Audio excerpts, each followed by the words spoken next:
Подготовка к финалу 7-го открытого регионального конкурса «Сибирь ЮЛДЗ Звезда Сибири-2014» и «Татар ЕГТ Джигит-2014» идет в режиме нон-стоп. Финалисты 16 марта заехали в детский оздоровительный лагерь «Ямал-Дружба». Воскресный полдень в Центре татарской культуры города Тюмени превратился в проводы конкурсантов. Девушек и юношей провожали родители, братья и сестры. Сегодня приехал проводить свою дочь на конкурс. Очень переживаю, желаю всем ни пуха, ни пера. Буду, конечно, болеть, поддерживать.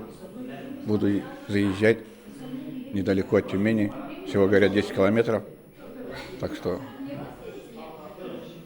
всем удачи! Чемоданы, саквояжи, музыкальные инструменты, реквизиты. Участники проекта подготовились к отъезду основательно. Холл был весь заставлен багажом. Впереди ребят ожидают 2 недели необыкновенного путешествия в мир татарской культуры и традиций.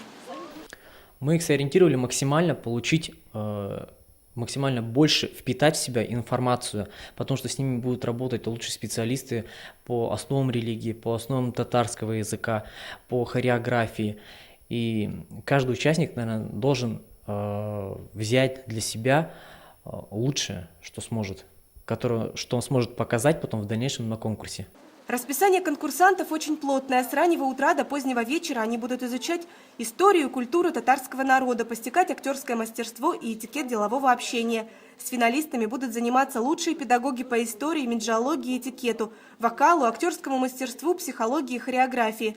Основное внимание в программе уделено культуре, традициям и родному языку. Конкурсантам расскажут об основах ислама, большое количество часов посвящено изучению татарского языка. Юноши познакомятся с национальной борьбой кайраш, девушки узнают тонкости национальной татарской кухни. София Хайруллина, Рамиль Нигматуллин, ТНВ, Тюмень.